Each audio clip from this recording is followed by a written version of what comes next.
আসসালামু আলাইকুম। আমি এমডি মুজাহিদ ইসলাম, আপনাদের চ্যানেল কৃষি বাংলাদেশের পক্ষ থেকে সবাইকে জানাই অভিনন্দন আমাদের সাথে থাকার জন্য। তবে সবাইকে একটু অনুরোধ, অবশ্যই পুরো ভিডিওটা দেখবেন, তাহলে আপনি সব কিছুই বুঝতে পারবেন।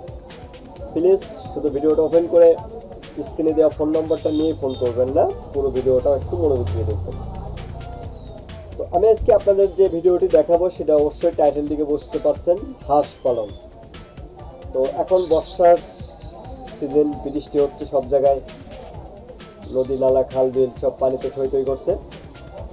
তো এই সিজনে আসলে একটা হাঁস পালনের একটা ভালো সুবিধা আছে, কারণ হাঁস পানিতে থাকতে পছন্দ করে। আর হাঁসের প্রধান খাদ্য হচ্ছে কুচি শামুক, ঝিনুক। হ্যাঁ, তো আপনার চাইলে হাঁস পালন করতে পারেন। হাঁস পালন একটা লাভজনক ব্যবসা, যেহেতু অনেক এলাকা আছে যে এলাকায় শুধু আপনার লেয়ার ব্রয়লার পোলট্রির চাইতে সে এলাকায় শুধু হাঁস আর হাঁস। তো অনেকেই নতুন নতুন করে হাঁস পালন শুরু করতে চাচ্ছেন। তো আসলে আমরা যেহেতু সকল প্রকার বাচ্চাই বিক্রি করে থাকি, কিন্তু হাঁস নিয়ে আসলে অনেকদিন কোনো ভিডিও দেওয়া হয় না। তো সবার কাছে একটাই অনুরোধ যে অবশ্যই পুরো ভিডিওটা দেখবেন, কারণ এই ভিডিওটা ছাড়ার পরে হাজার হাজার ভিউ হবে। তাহলে সবাই যদি ফোন দিতে থাকেন যে কিভাবে হাঁস পালন করব, এটা একটু জানার জন্য, কিভাবে কি করতে পারি এটা একটু জানার জন্য। তো এটা আসলে ফোন না দিয়ে আপনি যদি এই ভিডিওটুকু সবাই দেখেন একটু মনোযোগ দিয়ে, তাহলে আমার কাছে শুধু আপনি ফোন করে জানতে পারবেন যে ভাই বাচ্চার রেট কত, আমরা কীভাবে নিতে পারবো। এটাই, তাহলে আমার জন্য সুবিধা হবে, আপনাদের জন্য সুবিধা হবে। আমি আপনাকে ফোনে সর্বোচ্চ দিলে নাই 4-5 মিনিট সময় দিলাম, কিন্তু আমি একটা ভিডিও আমি এখানে আপনাকে দিচ্ছি 10 মিনিট, 20 মিনিট, আধা ঘন্টা। তাহলে এখানে আপনি 5 মিনিটে যতটুকুই না বুঝাবো, তার থেকে বেশি সময় ধরে আমি এখানে বোঝাবো। তো অবশ্যই ভিডিওটা সবাই মনোযোগ দিয়ে দেখবেন। আর আমাদের ফার্মটি হচ্ছে খুলনা জেলার কয়রা থানার গুপিরায়ের বেড় গ্রামে। চাইলে আসতে পারেন, অথবা ব্যাংক অথবা আমাদের যে সমস্ত ডিলার আছে সুন্দরবন ফার্ম অ্যান্ড হ্যাচারি, এই সমস্ত ডিলারের কাছে আপনি যদি টাকা পেমেন্ট করেন বা ইসলামী ব্যাংকে যদি টাকা পেমেন্ট করেন, তাহলে আমরা মাল বা পাখি বা বাচ্চা যে কোনো কিছু সব কিছু আমি আপনার ঠিকানায় বাসে পৌঁছে দিই। তো আমরা যেহেতু সারা বাংলাদেশ পাখি সাপ্লাই করি, সেই ক্ষেত্রে আপনি নিশ্চিন্তে আমাদের সাথে লেনদেন করতে পারেন। যদি লেনদেনে কোনো সমস্যা হয় সেক্ষেত্রে আপনি ব্যাংকে দিতে পারেন অথবা ডিলারের কাছে দিতে পারেন। তো আজকে আমি যেহেতু আপনাদের হাঁস নিয়ে কিছু কথা বলবো, তো হাঁস পালন খুবই লাভজনক এই জন্য, কারণ হাঁসের রোগ সম্বন্ধে খুবই কম হয়। এদের সর্বোচ্চ গেলে ডাক প্লেগ, ডাক কলেরা, এই দুইটা রোগ বেশি দেখা যায়। তো এই দুটো ভ্যাকসিন দিলে আল্লাহর রহমতে আর তেমন কিছু হয় না। এদের রোগ প্রতিরোধ ক্ষমতা খুবই ভালো। আর কিছু ভিটামিন, থাইমিন, ক্যালসিয়াম, এইগুলো জিঙ্ক যেগুলো ডিমের জন্য প্রয়োজন, এইগুলো খাওয়ালেই আনা। তো চলুন আমরা এই ভাইয়ের কীভাবে সে হাঁস পালন করে আজকে কতটুকু হাঁস পালন নিয়ে কতটুকু করছে আমরা দেখব। তো আমরা ভিডিওটা দেখতে দেখতে বাকি কতটুকু বলি, চলুন ভিডিওটি দেখি। দর্শক, আপনারা জানেন সেই প্রথম থেকে আমরা চেষ্টা করেছি একটু একটু করে যারা সফল হয়েছেন এমন সব সফল ব্যক্তিদের সফলতার গল্প আপনাদের সামনে তুলে ধরতে। আর তারই ধারাবাহিকতায় আমাদের আজকের অনুষ্ঠান। আমন্ত্রণ জানাচ্ছি আমাদের প্রতি সপ্তাহে নিয়মিত কৃষিভিত্তিক আয়োজন সফলতার 7 রঙে।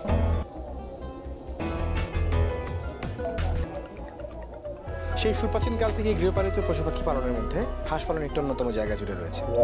কেননা এর সহজলভ্যতা এবং ডিমের অধিক পুষ্টিমানের কারণে মানুষের দৈনন্দিন চাহিদায় এটি রয়েছে অনেক উপরে।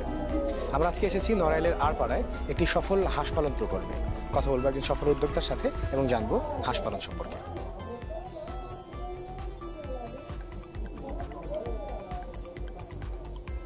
তবে এটা হচ্ছে হাঁস, জলচর পাখি হাঁস।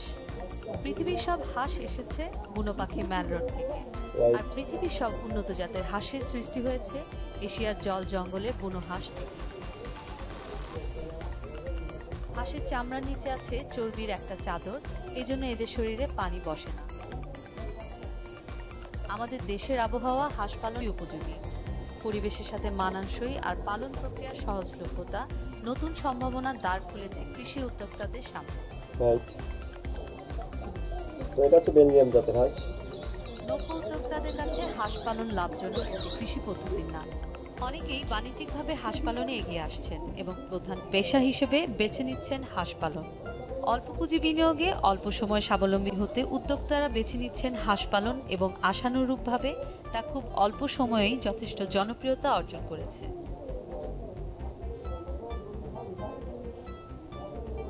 আমরা এখন কথা বলবো শাহিন ডাক হ্যাচারির উদ্যোক্তা শাহিন আহমেদ নিশাতের সাথে, জানবো ওনার প্রকল্প সম্পর্কে। শাহিন ভাই কেমন আছেন? জি আলহামদুলিল্লাহ ভালো আছি।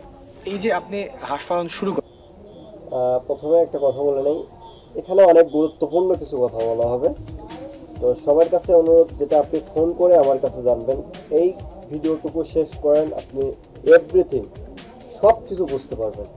তো অবশ্যই সবার কাছে অনুরোধ, ভিডিওটুকু পুরোটুকু দেখেন এবং যে কথাগুলো বলা হচ্ছে এগুলো একটু মনোযোগ দিয়ে শুনুন। মানে বাণিজ্যিকভাবে হাঁস পালনের যে সিদ্ধান্ত আপনার নেওয়া, কবে থেকে শুরু করেছিলেন? আমি 2006 সাল থেকে শুরু করছি। আচ্ছা, এই অনুপ্রেরণা পান থেকে? এই অনুপ্রেরণা এমনি হাঁস দিয়ে, সবাই তো একটা না একটা কিছু দিয়ে শুরু করে, আমি ভাবলাম যে আমি হাঁস দিয়েই শুরু করি, কিছু করা যায় কিনা সেইভাবে। এই হাঁস পালনের আগে কি হাঁস পালন সম্পর্কে কোনো ট্রেনিং বা কোর্স করেছেন? না, সেরকম কোনো কোর্স আমার করা নেই, এই পালতে পালতেই আমার শেখা। এখানে একটা কথা আছে, এখন অনেকেই এখনো ফোন করে, আমি যে ভিডিওটা প্রতিটাই বলি ট্রেনিং ট্রেনিং ট্রেনিং। বর্তমান আধুনিক যুগে আপনি ট্রেনিং আপনার বই পুস্তক আছে, আপনি পড়েন, ইউটিউব ঘাটেন, এমনি পেয়ে যাবেন, গুগলে সার্চ দেন, এমনি পেয়ে যাবেন যে কোনো বিষয়ের পরে। এবার হচ্ছে আপনি ট্রেনিং করে আপনি একজনকে 10,000 টাকা দিলেন, সাপোজ মনে করেন আমি আপনাকে ট্রেনিং দিলাম, আপনার খাওয়া দাওয়া থাকা বাবদ আমি আপনাকে 10,000 টাকা দিলাম। আপনি এই 10,000 টাকা যদি বাচ্চা কেনেন, বাচ্চা কিনে নিজেও যদি পারেন, এই যে শাহিন সাহেব আজকে যেরকম নিজে থেকেই লালন পালন করে আজকে তিনি বড় একটা খাবার করছেন, তো এটাও একটা ট্রেনিং, প্র্যাকটিক্যালি একটা ট্রেনিং। কারণ এগুলো অতটা রিস্ক নেই বা অতটা কোনো সমস্যাও নেই। যে কোনো ব্যবসা আসলে আপনি কম করে করেন সমস্যা নেই, কিন্তু ট্রেনিংটা হয়ে যাবে। এখন অনেকেই প্রশ্ন করে, ভাই এটা তো অনেক বোঝার দরকার, এই সম্বন্ধে তো আপনার সাথে দেখা করার দরকার, এগুলো তো আমাকে বুঝতে হবে যে আমি কিভাবে কি করব, আমাকে কিভাবে করলে হবে, কিভাবে করব, আমাকে তো একটা বোঝার খুব একটা গুরুত্বপূর্ণ জিনিস আছে। তো আসলে বিষয়টা হচ্ছে এরকম যে উনি এটাকে এমনভাবে ভাবতেছে যে উনি বিশ্বযুদ্ধ জয় করতে চাচ্ছে। হাঁস পালন, মুরগি পালন, লেয়ার, ব্রয়লার, কবুতর, টার্কি যেটাই হোক, কিছু কিছু মানুষ এখনো আছে যারা ভাবে যে আমাকে টার্কি পালন করা বা কোয়েল পালন করা বা হাঁস পালন করার জন্য একটা বিশ্বযুদ্ধ সমান, আমি যেন বিশ্বযুদ্ধ করতে পারছি। তাদের কথাবার্তা শুনে আসলে আমার এরকমই মনে হয়। আমি সবসময় যেটা বলি, যে কোনো জিনিসকে ভাই যত কঠিন কাজ হোক, আপনি কাজটাকে সহজভাবে দেখার চেষ্টা করুন। আপনি যদি একটা পাহাড় দিকে ভয় পান, আপনি ওই পাহাড়ে কখনোই উঠতে পারবেন না, কারণ আপনার মনের বল থাকবে না। কিন্তু আপনি পাহাড়টা দিকে যদি মনে করেন যে এই পাহাড়ে আমি উঠতে পারবো, আমার মনের বল আছে, তাই পাহাড় যত বড় হোক, এভারেস্টের চূড়া হোক বা যত বড় পাহাড় হোক, আপনি উঠতে পারবেন। তো কথাটা হচ্ছে নিজের মনকে স্থির করুন, সবসময় এটা ভাবেন যে আমি যে কাজটা করব এটা অবশ্যই আমি পারব। কারণ আমরা আপনাকে চিকিৎসা থেকে শুরু করে, বাচ্চা থেকে শুরু করে সকল প্রকার সাপোর্ট দিচ্ছি। তাহলে এখানে আপনার ভয় কি? আপনাকে ভয় পাওয়ার কোনো কারণ নেই। আপনি যতটা বিষয়টাকে কঠিন করে দেখবেন, আপনার সামনে তত কঠিন হয়ে যাবে। যতটা সহজ করে দেখার চেষ্টা করবেন, তত বিষয়টা সহজ হয়ে যাবে। তো এটা মাথায় রেখে কাজ করার চেষ্টা করবেন। আশা করি। চলুন আমরা বাকিটুকু দেখি, শাহিন সাহেবের কথাগুলো শুনি। আচ্ছা, মানে শুরুর দিকের যে গল্পটা জানবো সেটা হচ্ছে যে এই যে আপনি যখন হাঁস পালন শুরু করেন, তখন মোটামুটি কতগুলি হাঁস বা কত টাকা দিয়ে শুরু করেছিলেন? মাত্র 25টা হাঁস দিয়ে 2,000 টাকা দিয়ে শুরু করছিলাম। এই দেখেন, একটু করে একটা কথা বলে নি, সরি তো আমার কথা বলার জন্য। তো যেটা হচ্ছে, অনেকেই প্রশ্ন করে, ভাই কয় লাখ টাকা নিয়ে নামবো, ভাই কত টাকা ইনভেস্ট করবো? এই যে শাহিন সাহেব আজকে এত বড় খাবার করছে, উনি 2,000 টাকা দিয়ে অনলি 25টা হাঁস কিনছিল। তো সেই অনুযায়ী এখন বাংলাদেশের মানুষ লক্ষ লক্ষ টাকা ইনভেস্ট করতে যাচ্ছে। আপনার দরকার নেই, আপনার কাছে 2 লাখ টাকা নেই, আপনি 2 লাখ টাকা 2 বছর পরে গোছাবেন, তারপরে লালন পালন করবেন, প্রয়োজন নাই। আপনার কাছে আছে কত? 50,000, তো 20,000 টাকা দিয়ে ঘর করেন, 20,000 টাকা খাবারের জন্য রাখেন, 20,000 টাকার বাচ্চা কেনেন, বাস ক্লিয়ার। এখন আপনি যে 2 বছর বা 2 লাখ টাকা ম্যানেজ করবেন, তারপরে খাবার করবেন, এইটা না চিন্তা করে আপনার কাছে যা আছে তাই নিয়ে ঝাঁপিয়ে পড়ুন। যুদ্ধের মতন যে লাঠি সুটা দা করুন, যা আছে তাই নিয়ে ঝাঁপিয়ে পড়ুন, 71 যুদ্ধের সময় যেরকম বলা হতো। তো এটা হচ্ছে আপনার কথা, যে আপনার কাছে যতটুকু সম্বল আছে, আপনার কাছে যতটুকু পুঁজি আছে, এতটুকুই নিয়ে আপনি নামেন, আপনি সফলতার দ্বারে পৌঁছলেন। আপনি ভাববেন আপনি বিশাল আকারে একটা কিছু করবেন, এইটা না ভেবে ছোট আকারে করেন। ছোটোর থেকে বড় হওয়ার চেষ্টা করেন, অবশ্যই আপনি ডেভেলপ করতে পারবেন। আর যদি আপনার কাছে টাকা থাকে পর্যাপ্ত, তাহলে তো কোনো কথাই নেই, আপনি লেগে পড়ুন, অবশ্যই সাকসেসফুল হবেন। চলুন আমরা বাকিটুকু দেখি। 25টা হাঁস দিয়ে আপনার যাত্রা শুরু। তারপরে এখন বর্তমানে কতগুলি হাঁস আছে আপনার? এখন আছে 600 কিছু বেশি আছে। এই কিছু 25টা সাদা হাঁস থেকে 600 বেজিং হাঁস আনছি নতুন, এই দিয়ে আর কি 600 কিছু বেশি আছে। মানে আপনার কাছে মোটামুটি কয় জাতের হাঁস আছে? বর্তমানে 3 জাতের হাঁস আছে, কি কি? খাকি ক্যাম্বেল, জিংডিং আর নতুন কিছু আনছি বেইজিং, যেটা মাংস উৎপাদনকারী জাত। আচ্ছা আচ্ছা, মানে আপনি হলো যে ডিমের জন্য হাঁস পালন করছেন, মাংসের জন্য হাঁস পালন করছেন, তাই তো? এই যে হাঁসের বাচ্চাগুলি বিক্রি করছেন আপনি, এগুলি কি মানে শুধুমাত্র লোকাল মার্কেটের জন্য বিক্রি হচ্ছে না বাইরে কোথাও যায়? আমাদের এখানে অনেক ছোট ছোট খামারি আছে, দেখা যাচ্ছে কেউ 100-200 এরকম করে করে হাঁস পালন করে, অনেকে আছে সেরকম, তাদের কাছেও বিক্রি হয়। আর তাছাড়া দৌলতপুর, খুলনা এই সমস্ত জায়গায় বাচ্চা এজেন্ট আছে, তাদের মাধ্যমে বাচ্চা বিক্রি হয়। এগুলির মোটামুটি বাচ্চাদের হাঁসের বাচ্চাদের বাজার দর কেমন? বাজার দর এরকম 30 টাকা 35 টাকা এরকম থাকে। হ্যাঁ, 30 টাকা, 25 টাকা এরকমই বাচ্চা? দাম হয়ে হ্যাঁ। যাবে। আচ্ছা, আপনি মোটামুটি একসাথে কতগুলি বাচ্চা বিক্রি করতে পারেন বা বিক্রির জন্য রেডি হয়? একসাথে আমার প্রতি সপ্তাহে 5000 করে ডিম বসানো হয়, সেভাবে আর কি ওই 4500-4000-4000-এর মতন বাচ্চা থেকে পাওয়া যায়। এরকম 75-80% বাচ্চা ফোটে আর কি। আর বাকিগুলো নিয়ে হয়ে যায় বা হয়ে যায়, কিংবা ওর ভিতরে কিছু বাচ্চা মারা যায়। হ্যাঁ, হাঁসের প্রোডাকশন 70-75-80 সর্বোচ্চ, এর বিষয়ে আসলে খুব একটা যায়, এভাবে নষ্ট হয়ে যায় আর কি। স্বাভাবিক নিয়মে যে হ্যাঁ, যেভাবে হয় আর ওইভাবে। কি। এই হাঁসের জন্য যে খাবার যেগুলি হচ্ছে যে তৈরি করতে হয় বা খাবার দিতে হয় কিংবা পরিষ্কার পরিচ্ছন্ন রাখতে হয়, এই সমস্ত কাজের জন্য কাউকে লাগে না? না, কাউকে লাগে না, এগুলো আমরা নিজেরাই করি সব। অর্থাৎ যদি কেউ চেষ্টা করে, যদি কেউ চিন্তা করে যে হাঁসের খামার করবে, বড় করেই করবে, তাহলে হচ্ছে তার পক্ষে এটা করা খুব সহজ হবে যদি পরিবার ইচ্ছা করলে সে কাউকে নিয়ে নিতে পারে, অসুবিধা নেই। কিন্তু আমার লাগে না, আমার পরিবারের লোকজন আমার সঙ্গে সহযোগিতা করে, এই কারণে আমি কাউকে রাখি না। পারিবারিক সাপোর্টটা থাকলে হ্যাঁ, আসলে এই সবচেয়ে কারণে। বেশি ভালো হয়। এখন মোটামুটি আপনার যে এতগুলি হাঁস রয়েছে, সব কি পুরোটাই আপনার বাড়িতে থাকে? বাড়িতে থাকে কিছুদিন, হচ্ছে ওরা 3 মাস বাইরে রাখি, বিল থেকে খাওয়ানোর সুযোগ আছে। আর এরপরে আর কি এই 3 মাস বাইরে থাকে মানে কোথায় থাকে? বাইরে আসছে কেন, বিলের মধ্যখানে, ওখানে খাদ্য দেওয়া লাগে না, ওখানে যে প্রাকৃতিক খাদ্য আছে আপনার ছোটো গুলি, শামাক টামাক, এগুলো খেয়ে আর কি ওরা ওইভাবে ওখানেই ডিম উৎপাদন প্রতিদিন হয়। নিয়ে যান? প্রতিদিন নিয়ে আসেন? না, ওইখানে ঘর আছে। যে খাবারগুলি আপনি দিচ্ছেন, সে খাবারগুলি কি পুরোটাই জৈবিক প্রক্রিয়ায় পাওয়া খাবার নাকি? মানে এখন যেটা হচ্ছে বাইরে থেকে বিলের মাঠে যেটা চড়ানো হয়, সেটা হচ্ছে এরকম এই প্রাকৃতিকভাবে যে খাদ্যটা ওটাই খাচ্ছে, তাছাড়া ওদের কোনো খাদ্য দেওয়া লাগে না। আর যেগুলি খামারে আছে? হ্যাঁ, এদের খাবার দেওয়া লাগে। এদের প্রত্যেকটা হাঁসকে 130 থেকে 140 গ্রাম করে খাদ্য প্রতিটা হাঁসের কি জন্য খাবার করে। দিচ্ছেন? এগুলো হচ্ছে আপনার গম আছে, তারপর ধান আছে, ওর সঙ্গে ভুট্টা, এইগুলো আর কি মিলে শামুক টামুক সব ভেঙে যে খাবার হাঁসের জন্য তৈরি করা হয়। হাঁসের জন্য মানে 18% প্রোটিন যুক্ত সেই খাবারটা ওদের দেওয়া হয়। মানে প্রোটিনের ব্যাপারটা নিশ্চিত করতে হয়, খাবারের মানটা নিশ্চিত করতে হয়। খাবারের মানটা। আর এছাড়া হচ্ছে যে পরিষ্কার পরিচ্ছন্ন রাখবার জন্য বা হচ্ছে যে ওদের আবাসস্থল যেখানে ওরা থাকে সেখানে সেটা জীবাণুমুক্ত রাখার জন্য কোনো নিয়ম কানুন বা কোনো কিছু কি মেনটেন করছেন আপনি? হ্যাঁ, অবশ্যই জীবাণুনাশক দিয়ে প্রত্যেক দিনই স্প্রে করা হয়, যাতে কোনো ভাইরাস টাইরাস ব্যাকটেরিয়া এই ধরনের কোনো সমস্যা না হয়, এই কারণে প্রতিদিন এগুলো করা হয়। আর ওদের পরিষ্কার পরিচ্ছন্নতা রাখতেই হবে। এখানে আপনি স্প্রে বা বাইরের জন্য, তো এটা আপনি চাইলে সপ্তাহে একদিন করতে পারেন, প্রতিদিন যদি না করতে চান তবে করতে হবে। হ্যাঁ, সপ্তাহে একদিন করা সবচেয়ে ভালো। আর খাবার 100 থেকে 140 গ্রাম খাবার প্রয়োজন, 18% প্রোটিন নিশ্চিত করবেন, তাহলে আর কোনো সমস্যা হবে না। হাঁসদের অসুখ বিসুখ যখন হয় তখন কি ধরনের ইনিশিয়েটিভ নেন? হাঁসের সাধারণত অসুখটা খুবই কম হয়। খুবই হাঁসের কম হয়। 2টা রোগই দেখি হয়, একটা হচ্ছে ডাক প্লেগ আর একটা ডাক কলেরা। তো এর জন্য আমরা টিকা দিয়ে থাকি, পশু সম্পদ অফিসে টিকা পাওয়া যায়।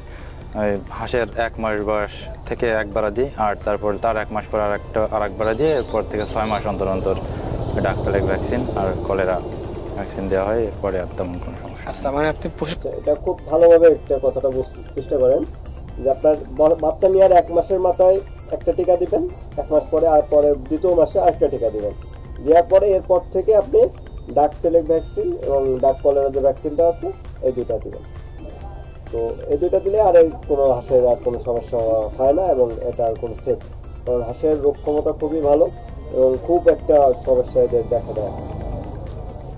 সম্পদ অধিদপ্তরে মানে যারা রয়েছেন এখানে কর্মরত যারা রয়েছেন বা পশু ডাক্তার যিনি রয়েছেন, চিকিৎসক যিনি রয়েছেন, ওনাদের সাহায্য সহযোগিতা হ্যাঁ, ঠিকঠাক মতো পাচ্ছেন? ওনারা যথেষ্ট সহযোগিতা করে বিভিন্ন দিক দিয়ে। দেখা যাচ্ছে ওনারা আমাদের এখানে এসে দেখে, তারপর ভ্যাকসিন ট্যাকসিন এইগুলো সময় মতো ওরা ব্যবস্থা করে দেয়। হাঁসের মাংসের জন্য যে হাঁস পালন আপনি শুরু করেছেন বললেন, এটা কবে থেকে শুরু করেছেন? এই কিছুদিন হচ্ছে, মানে কয়েক মাস আর কি রিসেন্ট এটা শুরু নতুন। করেছেন? হ্যাঁ তার আগে শুধু ডিমের জন্য হাঁস পালন করতেন, হ্যাঁ, তাই তার তো? আগে ডিমের জন্য। এই যে ডিমের জন্য যে হাঁস পালন করছেন, যে ডিমগুলি আসছে সেই ডিমগুলি আপনি প্রিজার্ভ করছেন কিভাবে, বিপণন কেমন করে করেন? এই ডিমগুলি আমি সরাসরি বাজারে বিক্রি করি না, এর থেকে বাচ্চা উৎপাদন করে আমার হ্যাচারি আছে, সেখানে বাচ্চা উৎপাদন করে বাচ্চাগুলো মার্কেটে বিক্রি হয়। এই হাঁস পালন নিয়ে আপনার ভবিষ্যৎ পরিকল্পনা কি? ভবিষ্যৎ পরিকল্পনা ধরেন একটু বেশি করে হাঁস রাখতে চাচ্ছি। তারপর এই যে মেশিন আছে আমার, এতে প্রতি মাসে 28,000 করে বাচ্চা উৎপাদন করা যায়। এইটা ভালোভাবে পরিচালনা করা আর চাহিদা অনুযায়ী বাচ্চা আমার এখানে আগে থেকে বুকিং হয়ে থাকে। তো তাদের এই ডিমের জন্য দেখা যাচ্ছে ডিমের সংকটের কারণে বাচ্চা সঠিক সময় দিতে পারি না আর কি। তো বেশি পরিমাণ হাঁস পালন করে তাদের যাতে আমি সময় মতো বাচ্চা দিতে পারি, সেরকম একটা চিন্তা ভাবনা আছে। শুধু হাঁসের খামারের মধ্যে থাকবেন নাকি এটাকে আরো এক্সপান্ড করতে চান বা বড় করতে চান, কিংবা অন্য কোনো? না, এইটা কিছু একটু পরিমাণ বড় করে আর নতুন করে একটা মাছের খামার আমি তৈরি করতে চাচ্ছিলাম। হাঁস শাহিন ভাই খুব একটা ভালো একটা খবর এখানে বলছে, যে আমি যেটা প্রথমে বলছি, মাছ এবং হাঁস দুইটা যদি কম্বিনেশন করে আপনি লালন পালন করতে পারেন, আপনার এখান থেকে দুই দিক থেকে আপনাকে ইনকাম সোর্সটা হয়ে যাবে। মাছ পাশাপাশি করতে যাচ্ছেন। আচ্ছা, আরেকটা যেটা ব্যাপার সেটা হচ্ছে যে এখন পর্যন্ত কোনো সরকারি সাহায্য সহযোগিতা পেয়েছেন বা নিয়েছেন? না, সেরকম কোনো সহযোগিতা পাইনি।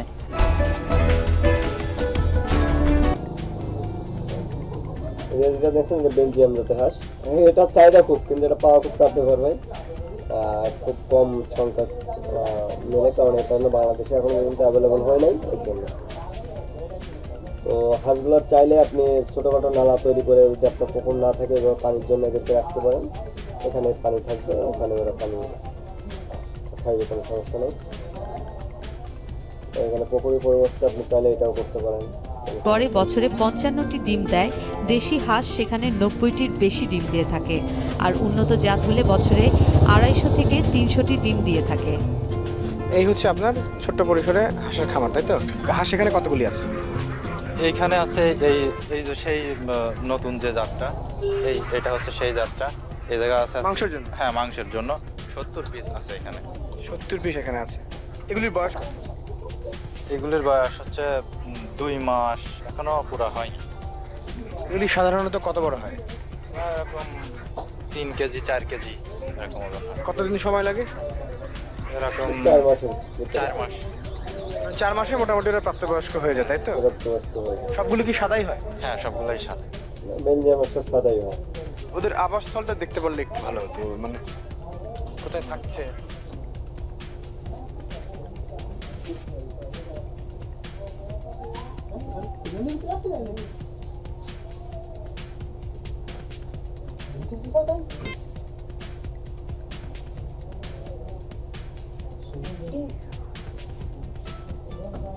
এভাবে নিচু করে একটা ওদের জন্য শেডটা তৈরি করে রাখা আছে, তাই তো? এখানে মোটামুটি আপনার ওদের থাকবার জন্য কি বিশেষ কোনো ব্যবস্থা, মানে এই আয়তনটা কি কোনো ম্যাটার, যে এতগুলি হাঁসের জন্য এতখানি জায়গা লাগবে, এরকম কোনো ব্যাপার আছে? হ্যাঁ, অবশ্যই আছে। সেটা হচ্ছে আপনার একটা হাঁসের জন্য 2 বর্গফুট জায়গা করে আর কি দেওয়া হয়। তা এর থেকে অনেক বেশি জায়গা এখানে রয়েছে, কারণ অন্য হাঁসগুলোর জন্য এই সমস্ত জায়গা তারা তো এখন আর এখানে নেই, তারা মাঠের মধ্যে। তো এখানে একটা কথা হচ্ছে যে বেশিরভাগই প্রশ্নটা করা হয় যে ভাই জায়গা কতটুকু লাগবে। তা আপনি প্রতিটা হাঁসের জন্য 2 স্কোয়ার ফিট এরকমভাবে জায়গা নির্ধারণ করবেন। আর সব থেকে যেটা মেন কথা হচ্ছে, হাঁসের গরমটা একটু কম সহ্য করতে পারে, কারণ এগুলো আপনার অনেকটা ঠান্ডা রাখতে খুব ভালোবাসে বা ঠান্ডা থাকতে খুব ভালোবাসে। তো এর জন্য আপনি যে ঘরটায় হাঁস রাখার চেষ্টা করবেন, এটা যদি চারিপাশে ঘেরা হয় তাহলে এক্সস্ট ফ্যান লাগাবেন, অথবা খোলামেলাভাবে হাঁস পালনের চেষ্টা করবেন, যাতে ঘরটার ভিতরে বাতাসটি চারিপাশটা ঢোকার চেষ্টা করে এবং ঢোকে। তাহলে এখান থেকে আপনার হাঁসের রোগ বালাই, আপনার ব্যাকটেরিয়াজনিত কোনো রোগ থেকে আপনি অনেকটা মুক্ত এবং অনেকটা সাশ্রয় হয়ে থাকতে পারবেন।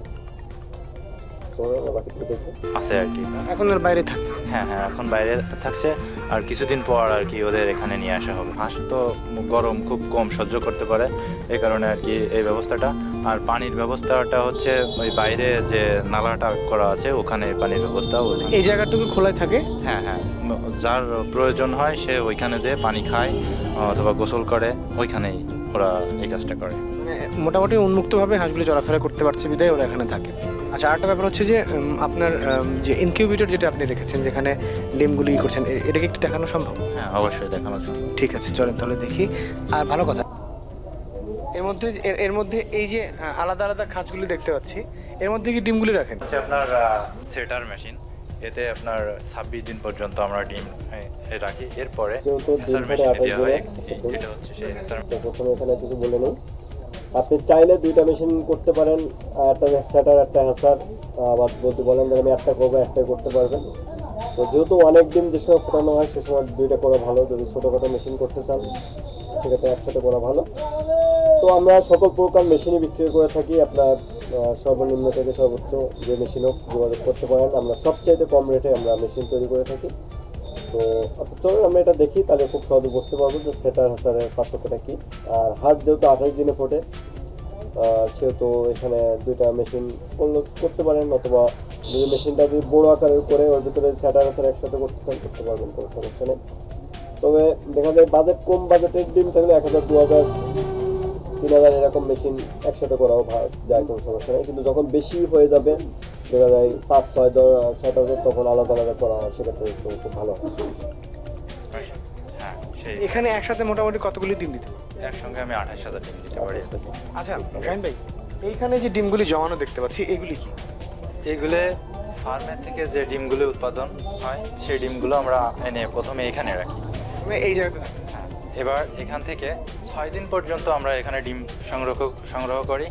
এরপর মেশিনের ভিতরে ঢোকাই। এই সেটার মেশিনে প্রথমে 6 দিনের ডিম ওর ভিতরে ঢোকানো হয়। ঢোকানোর পর মেশিনটা চালু করা হয়। এবার আবার যখন বাইরে থেকে সরাসরি ডিমগুলি নিয়ে এসে এখানে জমা করতে শুরু করেন। হ্যাঁ, 6 দিন অন্তর অন্তর আমি মেশিনে ওইভাবে ডিম শিফট করতে পারেন। হ্যাঁ, এরপর যখন এই মেশিন থেকে ডিম 26 দিন হয় প্রথমটা যেটা দিয়ে, তখন আমি এনে হেসার মেশিনে এখানে দিই সেই ডিম।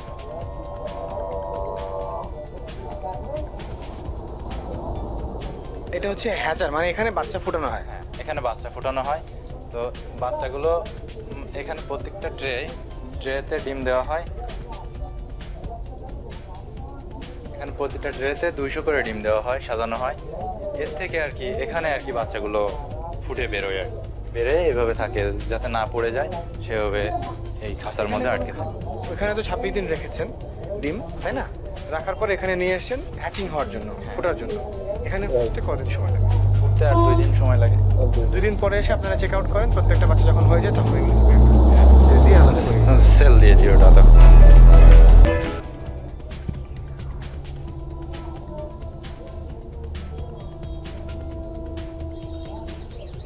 তো আপনার যদি পুকুর থাকে, আপনি চাইলে কিন্তু পুকুরে যেভাবে হাঁসটাকে আছে সেভাবে করতে হয়। এটা আপনার একটা লাভজনক ব্যবসা।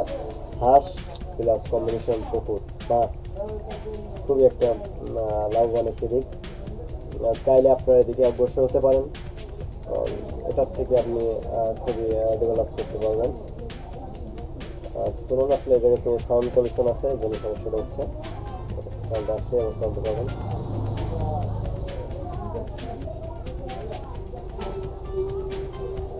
আর যদি বিল আশেপাশে যদি বিল নালা হাওয়ার থাকে, তাহলে এখান থেকে আপনি রিল্যাক্সে হাঁসগুলো ছেড়ে আপনি পালন করতে পারবেন।